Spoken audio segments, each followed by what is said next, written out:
So we're looking at the 7 goals that economies have and looking at how we measure it, how we compare to other countries, and some of the trade-offs, because we can't achieve all 7 of these goals simultaneously. We already looked at improved standard of living. Now let's look at economic growth.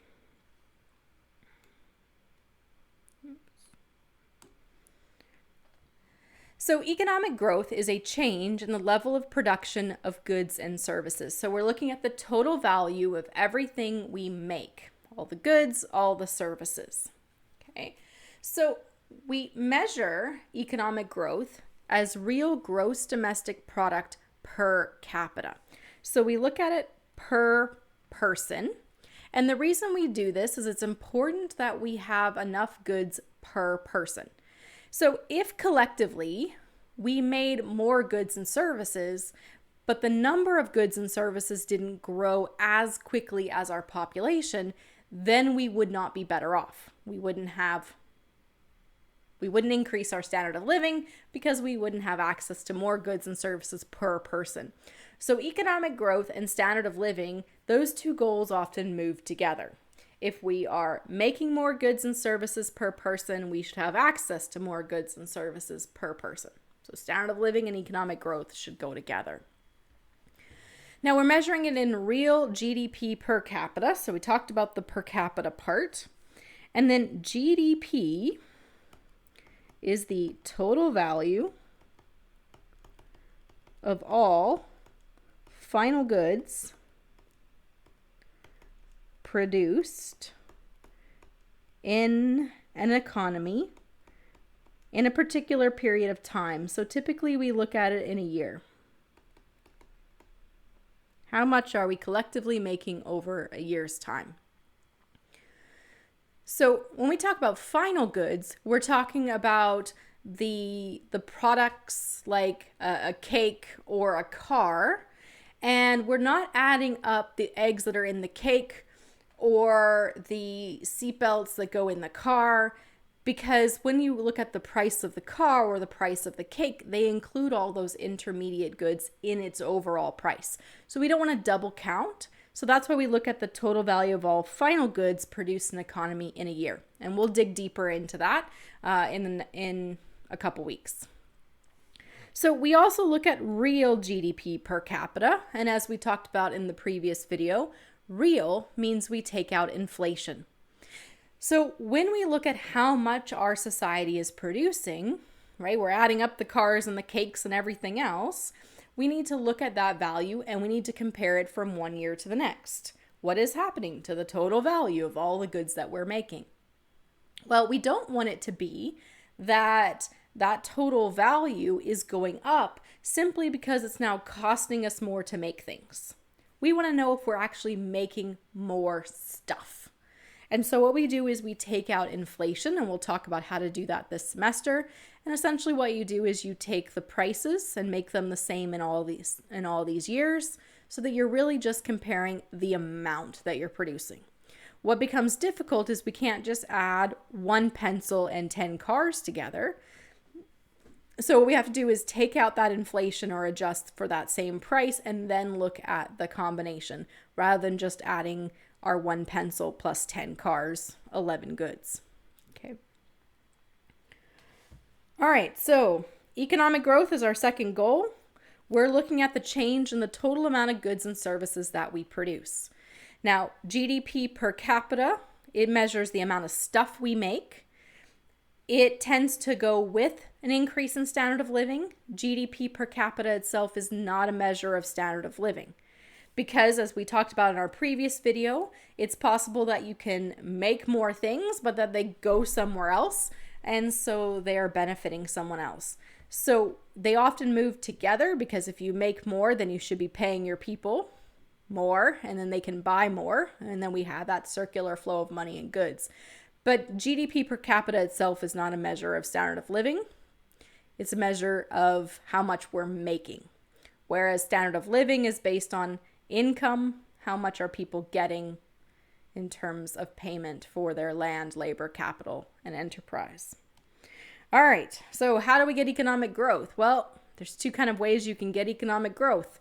You get more workers.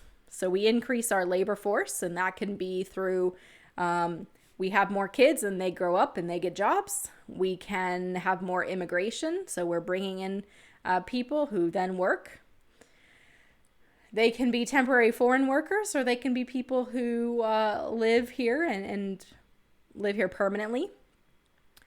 The other way to get economic growth is to get more out of the workers. So to increase the productivity, how do we get each worker to make more in terms of quantity or more in terms of value? Now, the challenge with gross domestic product is that if we are all making more goods and services, then that can lead to higher rates of pollution, a greater depletion of resources, a lot more stress, traffic, noise, right? So just because we're all making more stuff doesn't mean that we're necessarily happier and healthier. And so there's a bit of a challenge here with that economic growth and standard of living. They tend to move together because how much you make impacts income. But the challenge here, of course, is that if just because we're making more money doesn't necessarily mean that our life is better, because we may have higher stress or health issues because of stress and pollution. And then there may be long-term impacts depending on how we go about making those more goods and services. The other thing with GDP is it does not capture all economic outputs. So we're going to go into a bit more detail about this later this semester. But the way that we measure the total value of everything we make is typically through tax returns. Okay, businesses report their earnings, households report their income. That's generally how we know how much gets made and how much people get paid. But there are areas of our economy where we don't report them, right? So we can think about illegal sales of drugs or black market type activities. You can also think of things that have value to us as a society, like housework.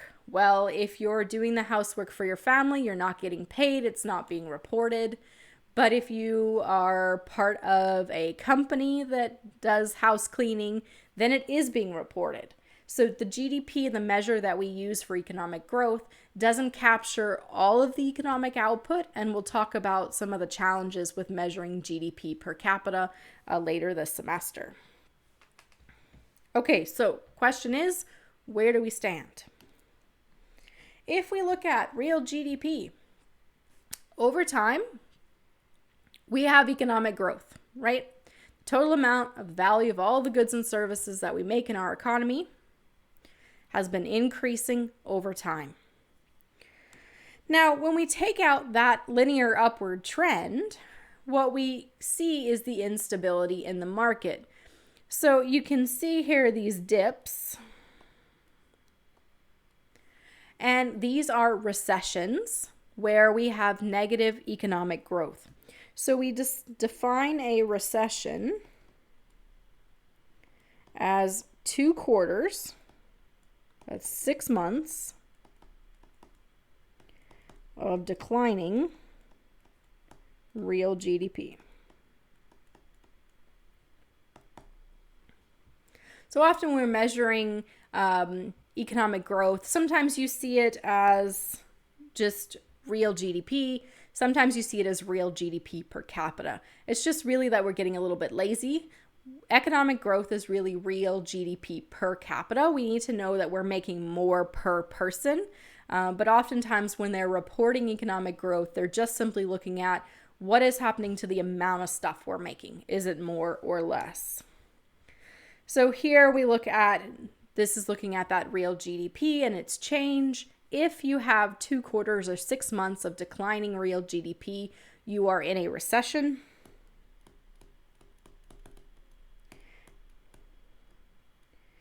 If you have declining real GDP for 2 years continuously, so it's not like you shrunk and then you grew a little bit and then you shrunk again. If you're continually decreasing your real GDP for 2 years, you're in a depression. And we have only seen one depression, okay, the Great Depression. And really the closest the world has gotten to depression since then was the 2008-2009 recession. Okay. So we're going to dig more into that later this semester, as well we will look at it in macroeconomics. All right, let's keep looking at where we stand. So here, this is some 2016 data. You can see countries that had the greatest decline in their real GDP. And typically these are countries, right, that are having war, other types of disruption. So Libya, Venezuela, those are all examples where there is political and civil unrest. Greatly impacts your ability to make goods in your economy. Here on the right, you can see countries that have seen the greatest or fastest growth. And we don't see it here on the list, but over the last decade or so, China has been one of those top in terms of growth, exceeding 10%. Now it's back down to about 6%. And the challenge, of course, when we look at economic growth, the amount we are producing, depending on your economy, your government can greatly impact it. So in China, for example, they built all of these basically skyscrapers and entire towns and rail systems out to these towns. And it was all the government building projects and creating jobs. Well, that's making goods and providing services, creating a huge amount of economic growth. The challenge they have now is is there anybody to go and move into these areas? Are there continuing jobs for them, or does the government have to continually provide the jobs? So we can boost economic growth artificially by having the government create lots of projects. That'll create the economic growth, but then you also have to look at, does that create sustainable growth in terms of, does that boost a business so that now they have money and they're going to hire more people and households have more money, so they're going to buy more stuff? And then we get that stimulus, that fiscal policy that stimulates the economy. Or is it just a one-time expenditure? Will we get sustainable economic growth? And we'll be looking at that sustainable economic growth. I think I said a minute ago in macroeconomics, we're going to look at fiscal policy, but this is macroeconomics. So we will be looking at it in this course. Too many different classes I'm teaching in video form. So where do we currently stand in terms of economic growth? Well, we said to get economic growth, we need to either get more workers or we need to get more from our workers. And so when we look at productivity, okay, we're looking at the amount produced per worker, and here you have productivity per worker in international dollars. We said in a previous video that the typical Canadian makes about, 50,000, I forget what it is, 8 something.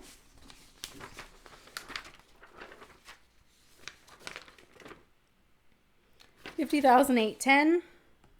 So you'll notice that the average income does not match the average productivity.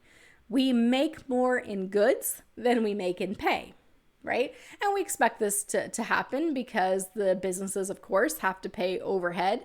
They have to pay electricity and for supplies and things like that. So each worker should be making more in terms of the value of goods than we're paying them. But the typical worker makes about 50 grand in terms of income and about 84 grand when it comes to the value of what's produced. And this is in international dollars. We can compare this to other countries. So in the United States, the typical worker is making about $112,000 in terms of the value of their goods. In China, that number is about $25,000. And it really comes down to what we make. Okay, and I'm going to come back to the slide in a moment, but we can look at a graph like this one, and this one was provided by the Scottish government, which is why the Scotland is bold there. But as you look, here's Canada. Okay, here's the US, and then do we have China on this list here? Maybe not. But why do these countries tend to have lower productivity per worker? These are countries that are primarily producing resources, raw materials. Okay. The countries that appear on this end are primarily producing finished goods. So when we talk, for example, about the country that is selling the tech, like the smartphones, the iPads, the iPhones, Okay, they're selling the finished product. There's more greater value attached to it. The countries that are providing the rare earth minerals, the components that go into it are down here. There's less value added to the price. So when we look at the finished products, right, they tend to be worth more than the raw materials that go into it. And productivity is a measure of the value of what is made per worker. And Canada, you'll notice we're down here. We do some raw material production, wood, oil, natural gas, and then we also have some finished products as well, which is why we're kind of in the second quartile. What happens to productivity over time? Well, one of the biggest risks to the Canadian economy, according to the World Trade Organization and according to the Bank of Canada, is our lack of growth and productivity. Our productivity for decades has been very, very flat. The amount per worker really is not changing significantly. Where we do see a bit of a change, and I'm just going to remove that line so we can see it a little better.